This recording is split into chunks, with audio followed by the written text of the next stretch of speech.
Good morning. Hey, I'm Pastor Joanna Gregg. It's Friday, March 19th. This is Daily Devotion Time with your church family. Thank you for joining me in my dining room. Today, we have been working our way through the Lord's Prayer, and today's verse is Matthew 6:13. Lead us not into temptation, but deliver us from evil. This is a confounding it is confounding, no sort about it, passage. And so I looked, who else to look to but Luther?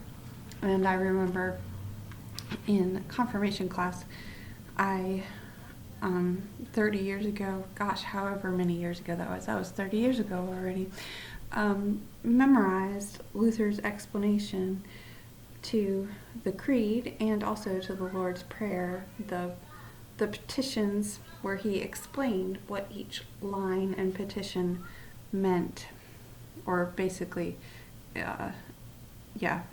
explained it. So the sixth petition, save us from the time of trial, is another way to say, lead us not into temptation. And I do not know the history behind how that was switched, but I do figure that the devil had something to do with it, literally, where when Jesus was tempted in the wilderness, it was a time of trial, and it was by Satan. So that is where my mind goes with the difference in the phraseology. So, like, the issue for us Christians who think about what we say and want to mean what we say lead us not into temptation, and think, well, God, I believe in a God who does not coerce us into anything, especially things that are bad for us. So, reading a little bit also about, again, Luther's catechism, it explains that a little more in detail, that God tempts no one. I'm reading from Luther's explanation. And we ask that God would preserve and keep us so that evil of all sorts, including the devil, the world, and our fleshy sorts of greed, may not deceive us or mislead us, anything that leads us away from God, into false idolatry, beliefs, despair, and sin.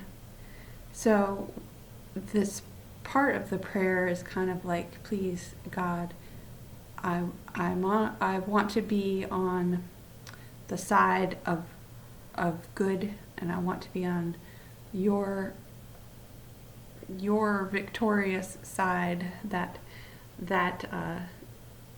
everything that comes from God is of glory, and all of the things that would fit into temptation or trial are not solely from God. So that is where I arrive with dwelling in the Word, with what jumps out to you, what questions might you have, and then what might God be saying to us through this Word.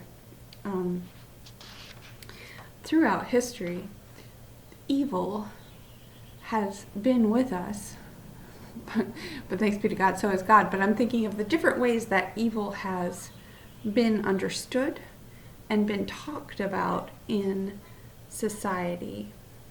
You know, as I was preparing this morning, across the street, there is a loving and beautiful 3-year-old who has been showing his autonomy, if you will. He has been a little stubborn and been acting out. You know, I just watched him, and it's easy for me to smile, for it is not my child. But I remember when my children were doing such things, and I think, you know, it's good for those little ones to test their limits. And you may have been there at the grocery store back in the days when we used to go, or or in any public place where basically they need to just stand and throw a tantrum of some sort. And I think we all need to do that sometimes. But back to what I was saying, as I was preparing for Lead Us Not into Temptation, I saw across the street a person, a 3-year-old little guy, who just needed to stop and say what was bothering him.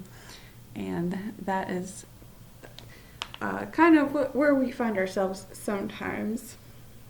And lead us not into time of trial. No parent wants a time of trial for their child. And just the same, God does not want that for us. So the petition means a whole lot more.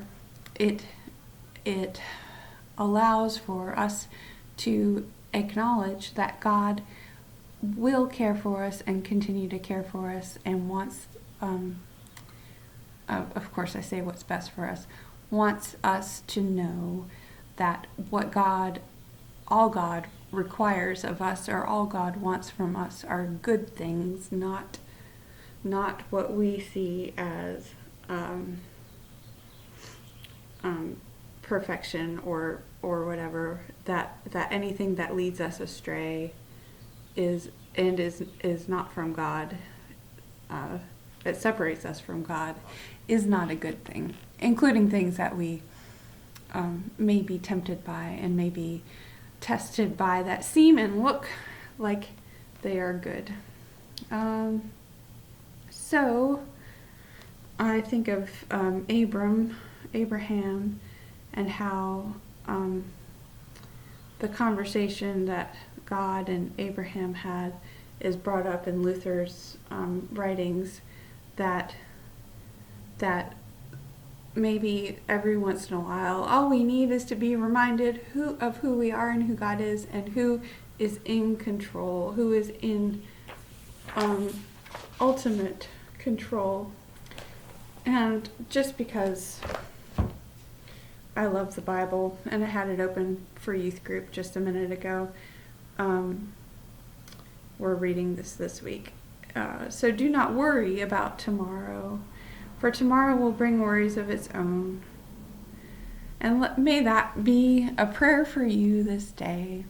I hope that you have a beautiful Friday, that your weekend is a great one, and happy. I hope to see you at church on Sunday in the many ways that we are gathering. Thank you, and have a great one. Bye.